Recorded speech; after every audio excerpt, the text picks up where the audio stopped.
guys, welcome to the Grove Online. So glad you joined tonight. I just wanted to let you know tonight's episode of the Grove Online is going to be a little bit longer than maybe we've been having them. But it's a really great conversation and one that I think we all need to have, we all need to talk about. I really encourage you guys to watch the whole thing, maybe even do it as a family. It's our responsibility as Christians to be able to speak to what Jesus has to say about the issues going on in our world. So that's what we're talking about. We're talking about the unity, reconciliation, and how all these different sides of every perspective can come together as one in the body of Christ. So thanks for watching, guys. Check out this origin story.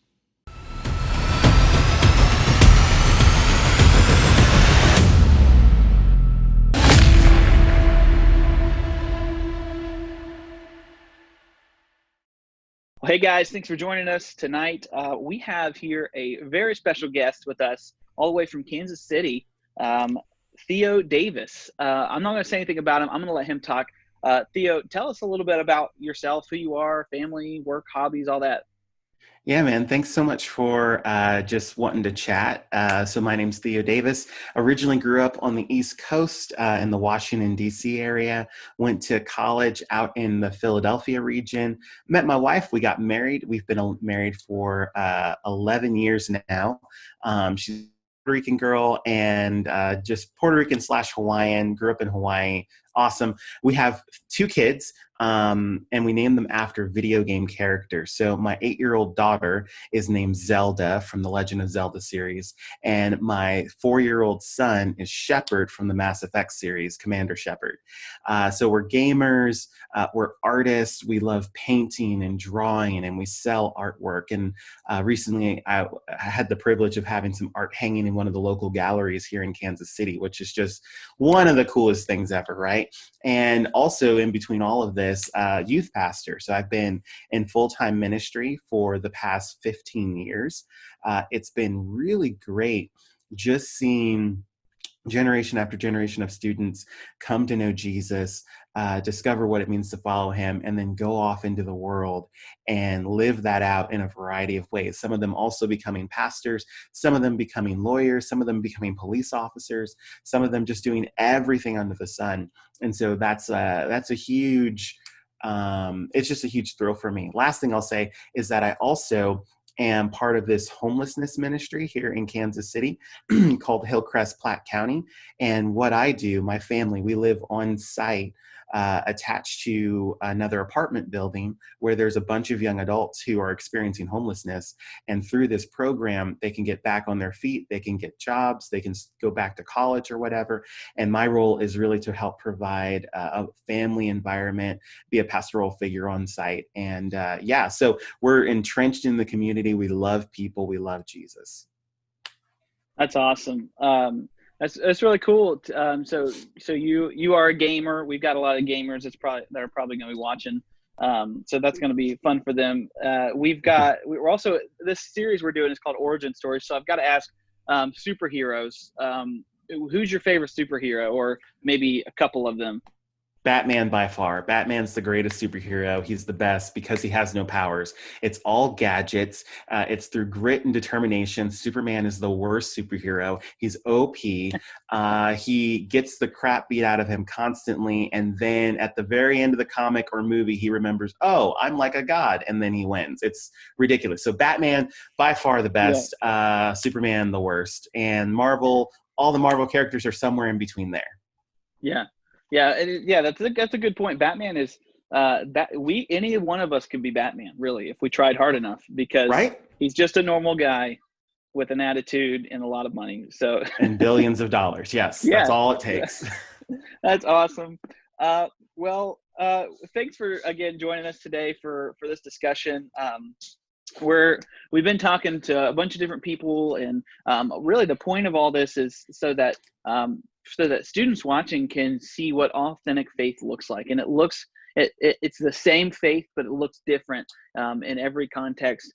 And we're looking at how how people from all over live out their faith. So can you talk a little bit about your maybe salvation experience?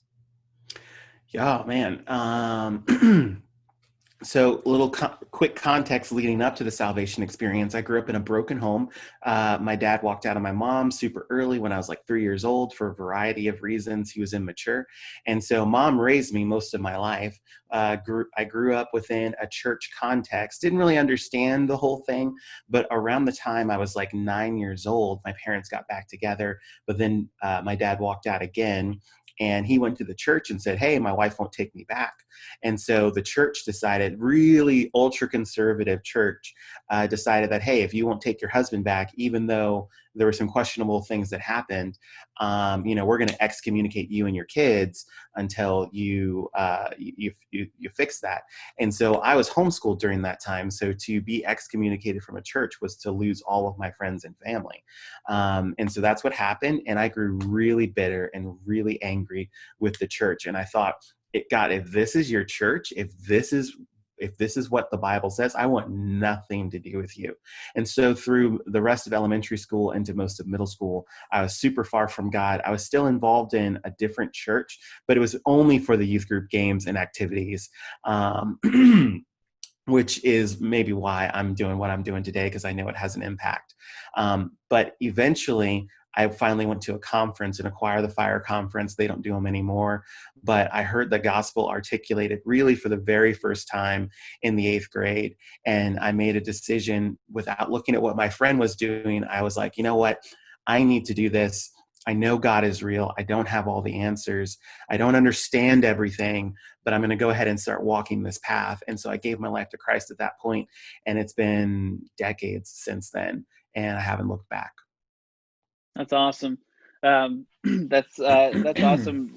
I grew up with a single mom too, raising me, and um, church that if it wasn't for the church, I don't know where I'd be at. If it wasn't for people, youth group and youth leaders who stepped up, and I don't know if I'd be here today. So so that's a Yeah, really man. cool story that hits on a lot of levels, and there's a lot of students watching that may have a similar upbringing. And one thing you mentioned in there kind of is almost like this church hurt that you experienced, that something happened in the church that was totally wrong, and there's nothing you could have done about it, and it caused you to kind of walk away.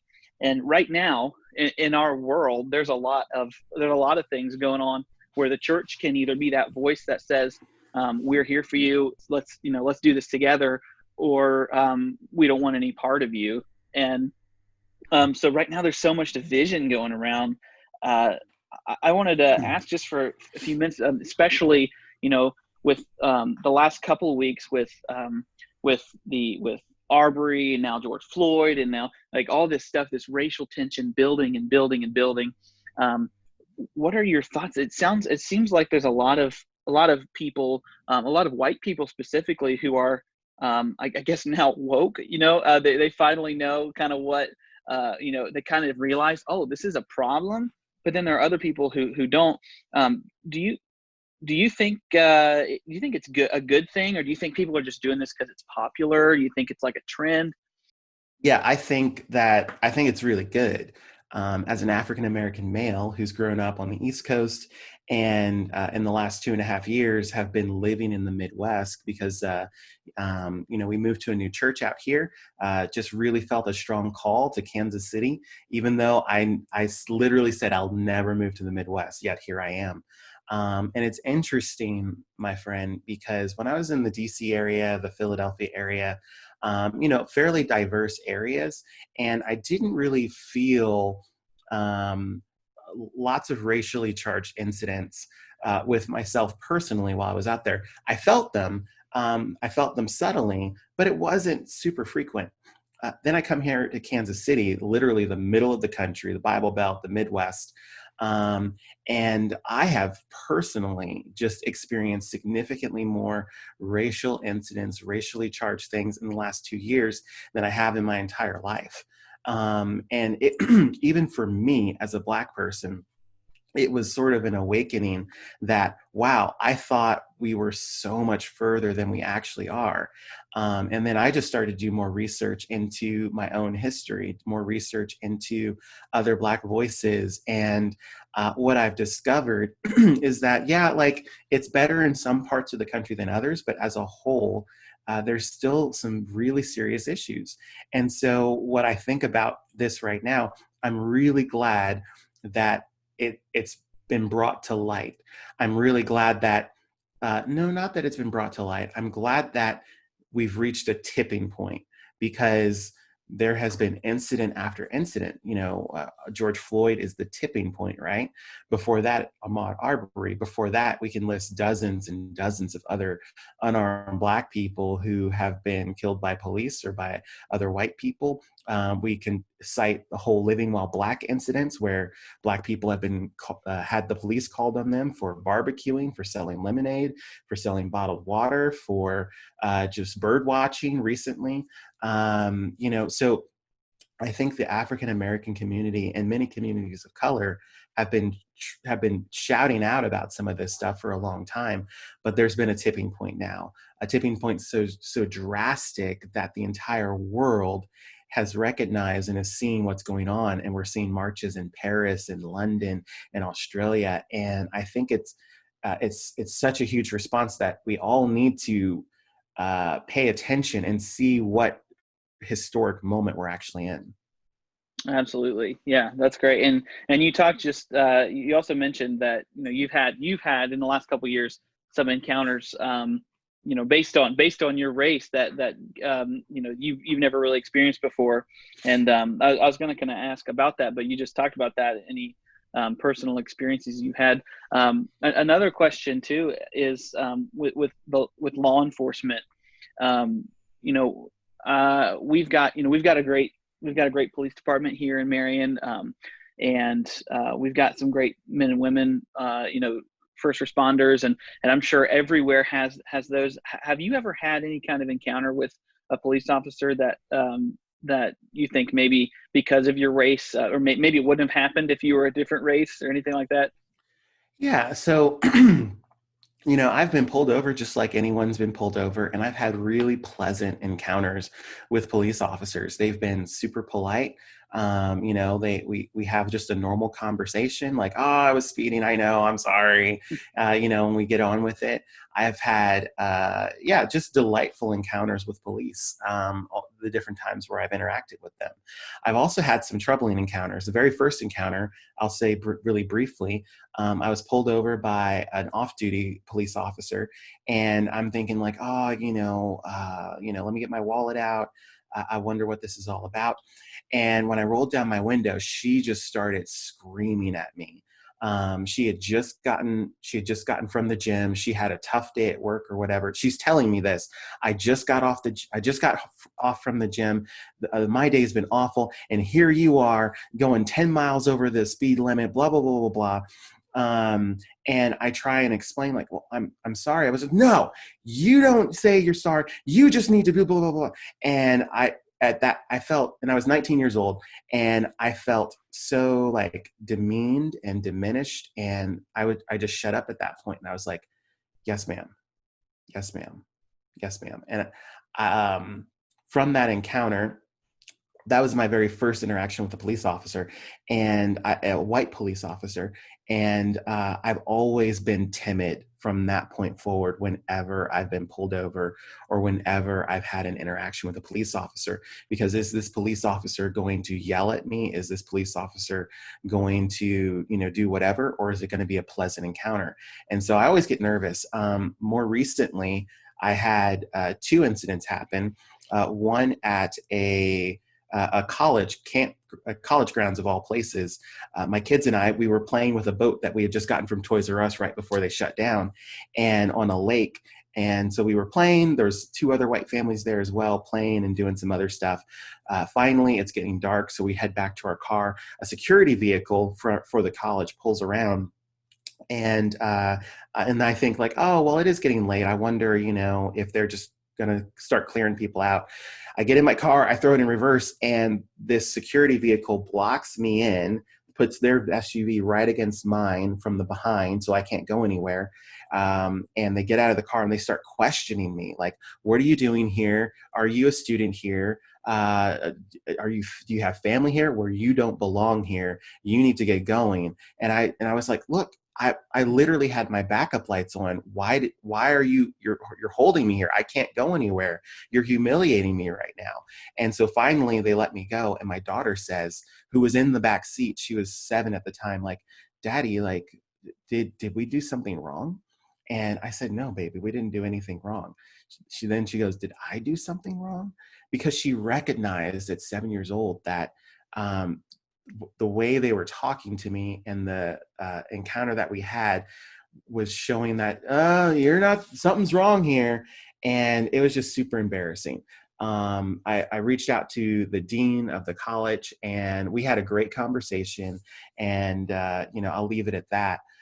The most recent encounter, and this happened just 2.5 weeks ago, like I said, I help at this homelessness facility. One of my residents had made a suicide attempt, slit his wrist. He's African-American male. I called 911, said, hey, I'm going to wait outside with a blue and white striped shirt because I work here and I need to let you in. There's codes on all the doors. A police car pulls around. They told me it wasn't going to be an EMT car, an ambulance. But a police car pulls around. I'm like, oh, well, there's a knife involved. Of course, they're going to like want to secure the place. And so like I wave to the officers, and when they get out of the car, they immediately draw their firearms and start shouting at me, do you have the knife? Do you have the knife? Drop it. And I'm like, oh my gosh, no, I don't have it. I called. And my wife is watching from upstairs, and she's horrified as she's watching from our bathroom window, because she's thinking, oh my gosh, my husband is about to get shot. The police officer later tells me like, oh, we got it wrong. Where's the thing? And so I file a complaint with our local police department, and I have a great conversation with the sergeant. My goal in all of these conversations was never to rage out, was never to, and the reason I don't even like mentioning some of these places, because I don't want unnecessary backlash to come. But the reality is that, hey, an injustice happened. We need to talk about this, because as I share these stories with my other friends in Kansas City, none of them have been blocked in by security. None of them have had firearms drawn on them. All of my white friends. But if I talk to my friends of color, they've experienced similar things. So that's some of the police side of stuff. I love our police officers. I value our police officers. They see humanity at its worst 80% of their job. And so my heart goes out to them. And yeah, I've experienced other racially charged things over the course of my time, including from a girlfriend whose white parents didn't appreciate their white daughter dating a black person. Wow. Yeah, that's and that's like, for those of you watching, I had no idea of Theo's story. I had no idea anything that had happened. And so it's interesting because I think a lot of times you think, well, yeah, that happens, but it doesn't happen to a lot of them. It doesn't happen to a lot of people of color. It doesn't happen to a lot of, but when you just start asking people these questions, you start to know this is actually a problem. It's a big problem. And I just last question, I guess, about this kind of about this subject is, maybe when you were growing up, were you talked to about the police or how to act in front of the police, or anything that like what you're supposed to do when you see a police officer, or like, I guess how was that for you growing up? Yeah, I mean, it wasn't, my mom was never like, the police were bad, or, we can't trust the police or anything like that. If anything, she always taught me like, hey, always be respectful to the police. Always, they're in positions of authority. So from my mom's side, it was who raised me. As I reflect, it was definitely one of like, hey, respect the police like you would respect the pastors, like you would respect me, but you give extra care when you're dealing with police officers. And it wasn't out of because they'll throw you in the back seat or they'll rough you. Like, that was not the narrative that I was taught growing up. But it was only after my encounters with certain police officers, certain white police officers, that for my own self, I began to learn, oh, okay, like, when I get pulled over, I need to make sure my hands are on the steering wheel, because I don't want them to think that I'm doing something that I shouldn't be doing or reaching for something I shouldn't be reaching for. One time an officer got a little jittery when I was reaching like on the side of me. He's like, hey, what are you doing? It's like, oh, my wallet, it's in my pocket. Like, oh, okay. And so from that instance, I always thought the moment I get pulled over, I need to pull my wallet out and put it right on the dashboard so that I'm not making any sudden movements. Now, again, is that racially charged, or were all of these things just because of just the circumstances outside of my race? I don't know. There's no way to 100% know. However, as I talk to my other friends of color, they've experienced the same things. And as I talk to my white friends, they have not experienced the same thing. Right. Yeah. And that's interesting too. I mean, I was pulled over a couple weeks ago. It was, really early in the morning. I was driving to church, and I must have swerved a little bit. So they came up to me and they're like, "Hey, how you doing? You okay?" And like, let me see your light. So I reached in the glove box and pulled it out. No problems. I've never had any problems like that. But the black friends that I talk to, they have. So that just kind of tells us like there's something to this. It's not just a bunch of politically charged lies that we're being told. And so all of this stuff, all of this tension that's been building, and now knowing your upbringing and where you've come from and some of your life experiences, after this tipping point, like you called it, with George Floyd and these protests and these riots and all this stuff going around, you wrote this Facebook post that goes viral within like a few hours, like a day, like yeah, it wasn't my intention to go viral. Yeah. And even the way you addressed it, it sounds like you're just talking to your friends, and but so many people were were touched by it, and people were kind of spoken to through it, that everybody's sharing it. People I knew were sharing it. I saw it before I even, and like, so it's been crazy. So can you talk a little bit about what led you to write that? Yeah, great question. So what it is, just for the teenagers that are watching this right now, and maybe even parents who are watching this right now, the title of it was, I originally wrote it in the comment section of someone had asked a question in another post, and I just wrote this whole thing while I was jogging, well, really like power walking. And then some people were like, you need to just make that a post. And it's called 8 Things My White Friends Can Do About Racism. Now, instantly, I got some pushback from some people, like, well, who are you to say? Oh, hold on. What I had noticed was that a lot of my white friends, when issues of race or racially charged things happen in the news, they don't know what to do. They don't know how to respond. They want to be helpful. They recognize, like months ago, years ago, that there's an issue and that we need to talk about this, but they don't know where to start, because the tendency is to either completely ignore it and say, that's not real, they're blowing it out of proportion, blah, blah, blah. Or the tendency is just to rage and just pure blind rage. And neither are helpful. And so what I wanted to do is just give some practical, here's what you can literally do today to help address racism as a white person. So it was specifically talking to my friends here in Kansas City, back in DC, but it resonated with so many. So yeah, there's 8 things that you said white people can do about this. And I love that I love that you wrote this, because this is one of those times where my wife and I both, we, I mean, just really honestly, like, I think it was like 2013, the whole Black Lives Matter thing kind of started, and we were kind of confused by it, and sort of just like, we honestly thought it was kind of, we didn't think it was needed. We thought, this is over. This isn't a thing. Like, why are they making stuff up?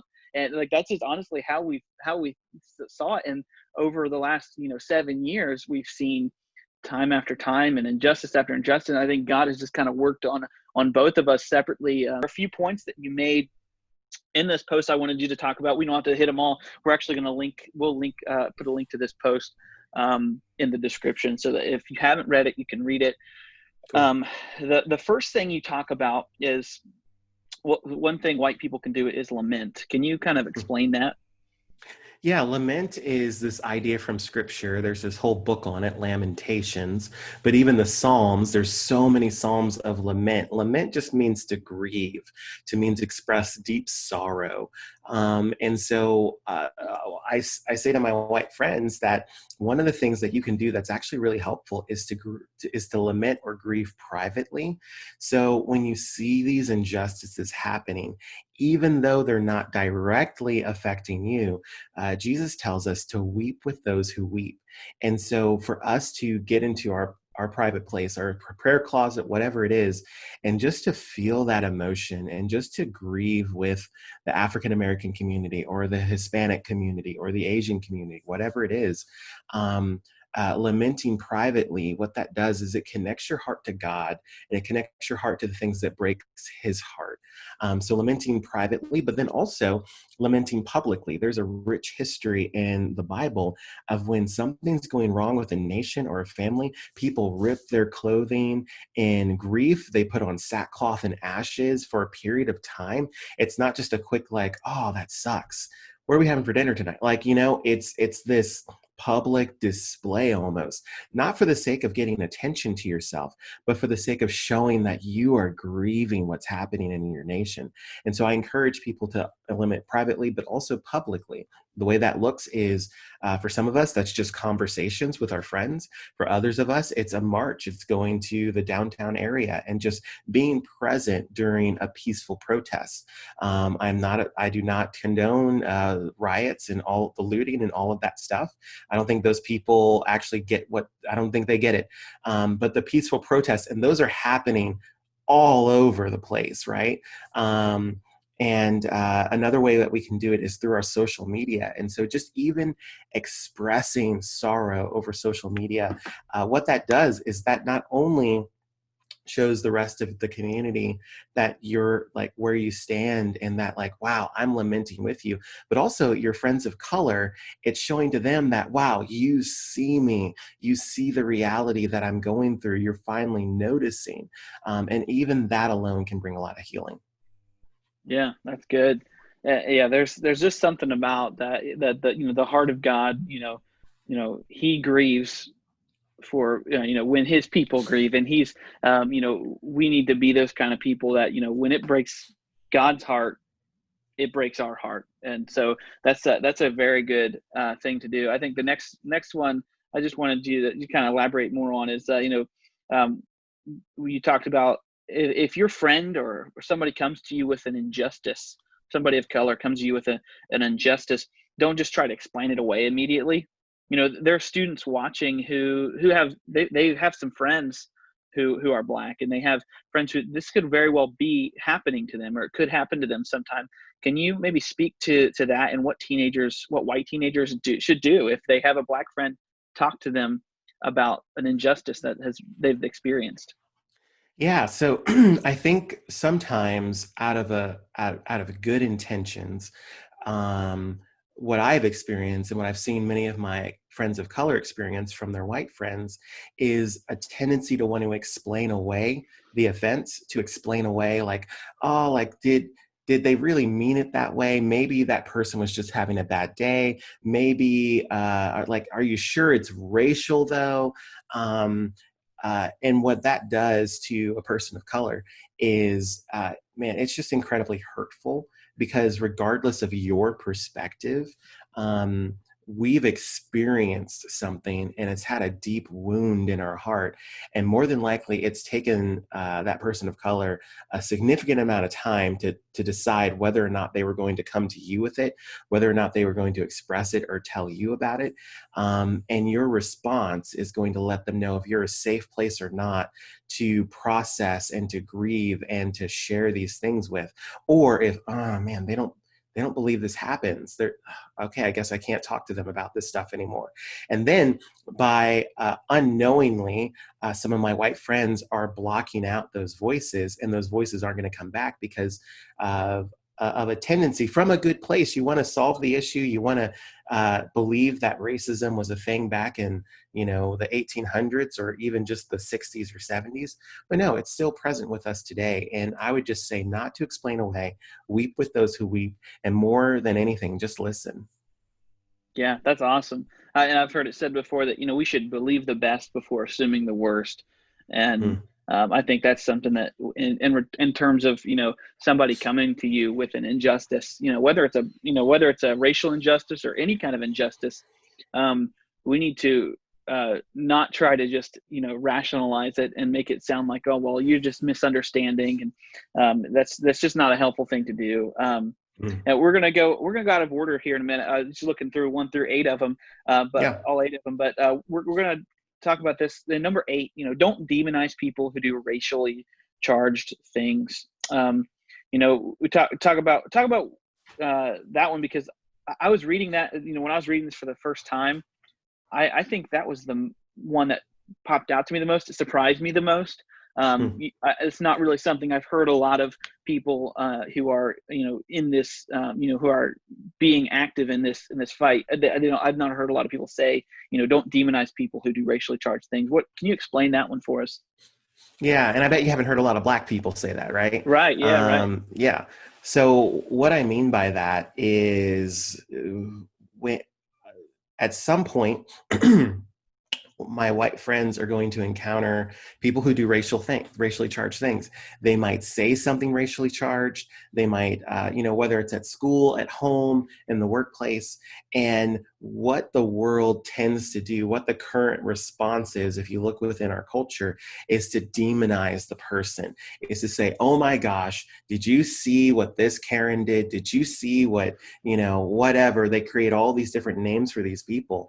And unfortunately, the internet is a mob, and we have a mob mentality, and the internet does not know when justice has been served. The internet doesn't know when to stop.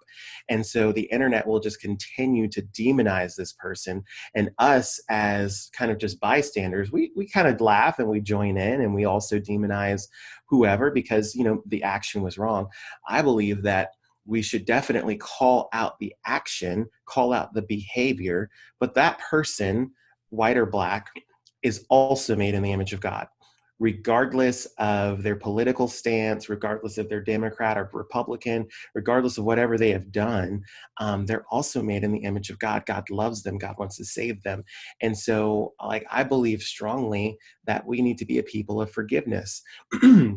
And so on top of just let's not demonize the person, let's also move to a place where we can forgive the person. Now, forgiveness does not mean that we still don't call for justice. It doesn't mean that we keep putting up with the same behavior over and over again.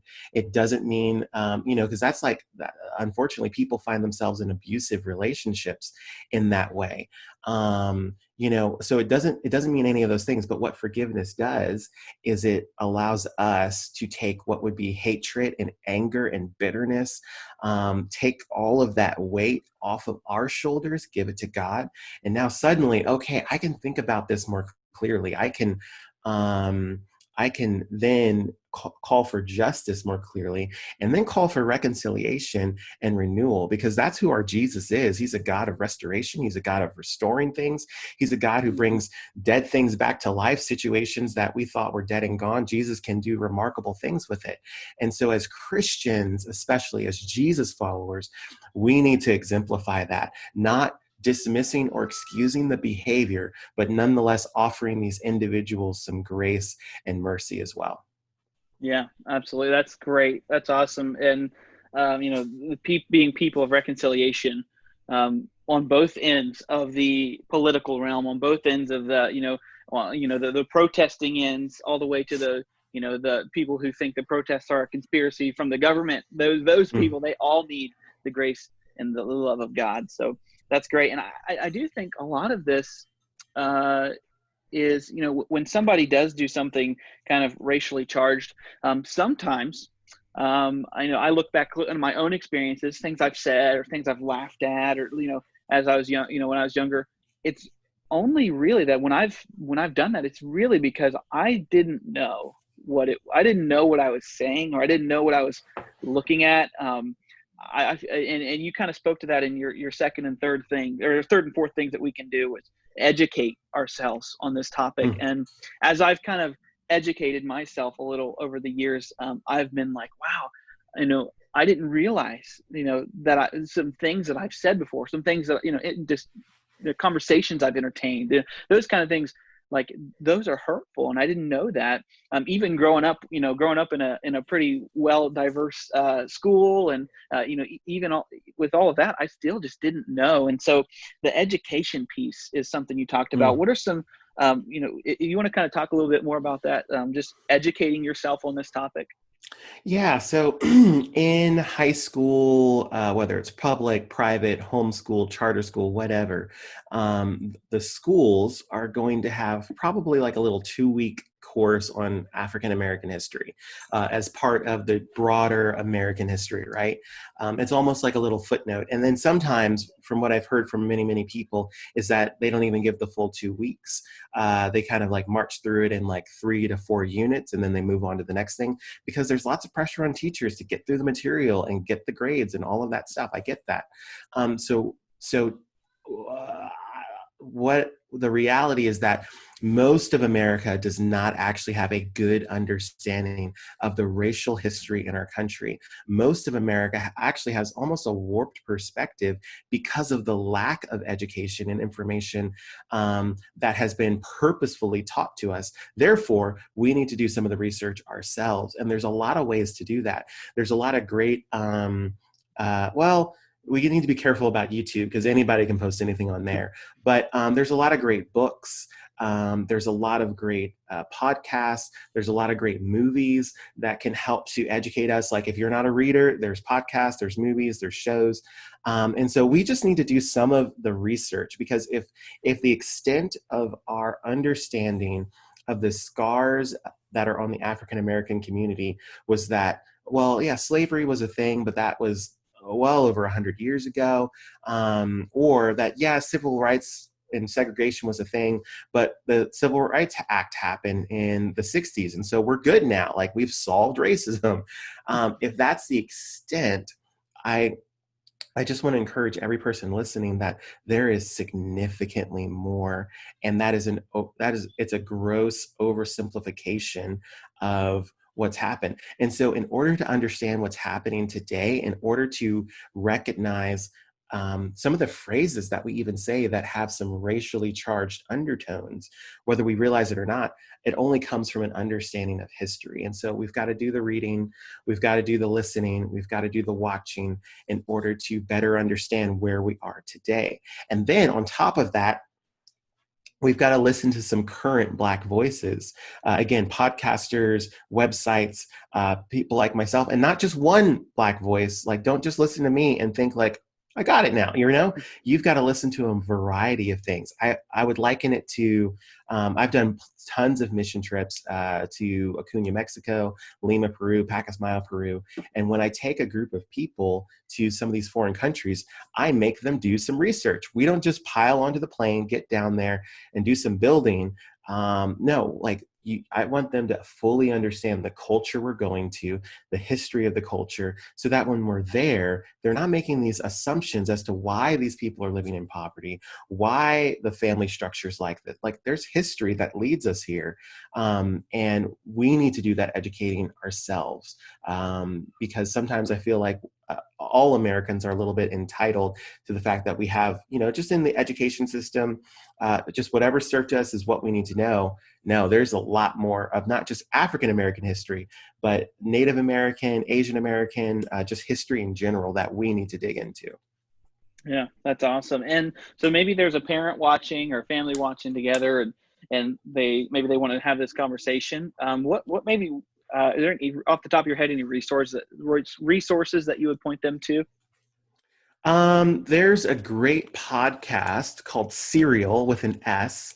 It is from a white investigative journalist. She actually did the research at Cincinnati court in Ohio, Okay. so not too far away from you guys. Yeah. And she didn't go in there with any preconceived notion. She was just like, okay, I'm just going to record over the course of a year, just interviewing people, sitting in courtrooms, asking questions.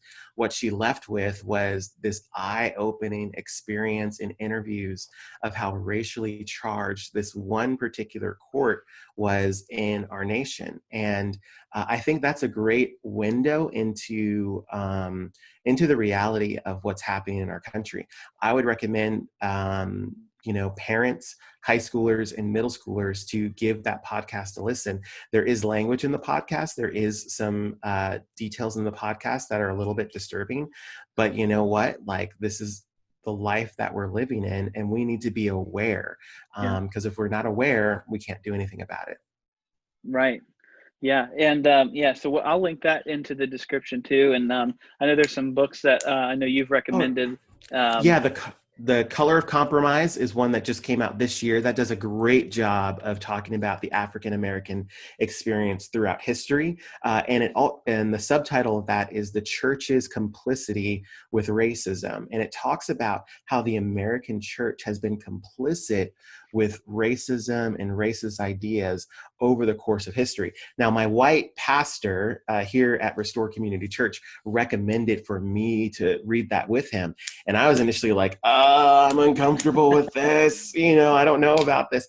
But I was reading it, and it just blew my mind, because even I didn't realize how far back some of what's currently happening today goes. And it's going to be it's a really challenging read.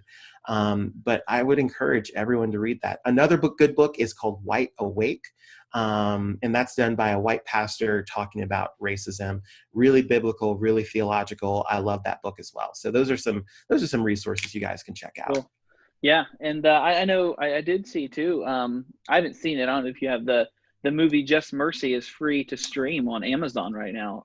My wife and I just watched it again last night. Okay. I watched it in the theater with some of my homeless kids from Hillcrest, and I just rewatched it with her last night, and I got emotional again, because that happened back in the 90s.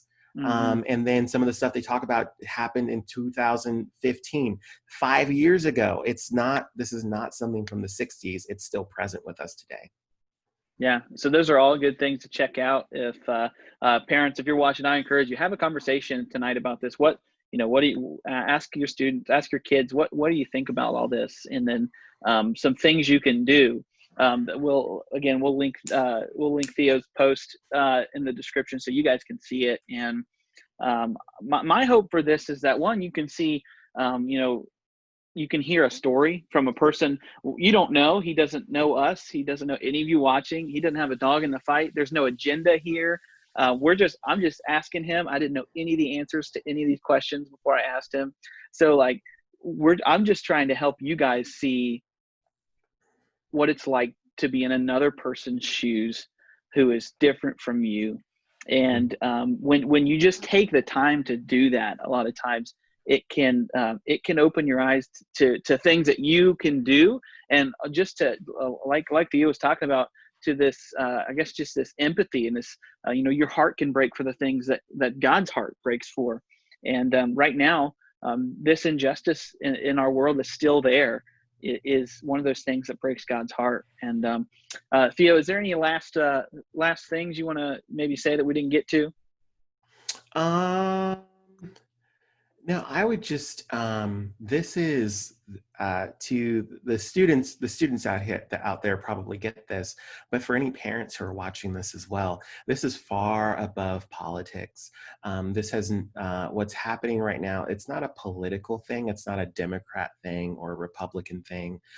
For me, the way that I view this stuff is that I think that the Republicans have a lot of really great ideas. They also have some really deep flaws. The Democrats have some really great ideas. They also have some really deep flaws. And so that's my perspective. And I don't believe that we should politicize this, that, like one side has the right answer. Now, it's going to take all of us, you guys. It's going to take all of us coming together and having conversations, Black people with white people with Hispanic people, because we're all made in the image of God. We all need to show grace because we've all fallen short of his glory. And so the same glory he's given to you, he's given to me, he's given to every student here. And I think if we can, and I'll leave you with this, I truly believe that what's happening over the last week, that this is our generation's Rosa Parks moment, that this is, there were all these things leading up to what Rosa Parks did, that incident on the bus, but it was Rosa Parks' moment. What Rosa Parks did sparked the civil rights movement and created an abundance of change in our country. A lot has led up to this moment, and George Floyd's death is a spark which is going to have an impact on the next 50 years. And I would just encourage all of us adults, all of us parents, to be brave and lead the way, to be brave and to have the conversations, to be brave and be willing to have our perspective shifted, modified, changed based on some of these conversations and what the research is telling us, and not just whatever our news source is telling us, not just what certain political figures are telling us. No, we need to do the research. We need to have the conversations so that our kids aren't dealing with these issues when they're adults. Let's let them worry about getting to Mars. Let's let them worry about solving the energy crisis and all the moral issues that are going on in our country. Let's do this one for them. So I think we're at a pivotal point in our country. That's awesome. Yeah. Theo, thanks so much for joining us today, and for all that you've been doing, all that you're gonna do for this and for other. I mean, you're so involved with a bunch of things in life, and life keeps you busy. But man, you're doing some good kingdom work. So keep that up. And can I pray for you before we end this?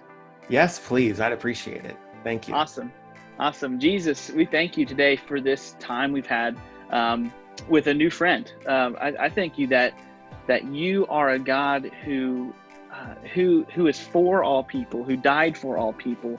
Jesus, help us to be like that, be like you in that regard, where we are for people. It doesn't matter what they look like or where they came from, that we are for them just because they were made in your image and nothing else.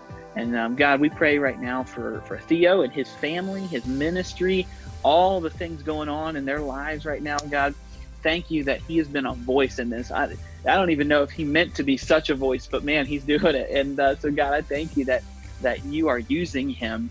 I pray that you continue to use him, and that people who are watching this their eyes will be opened, they'll be encouraged, they'll be challenged to do something about this, and not just stand by, and not just think it's some kind of hoax.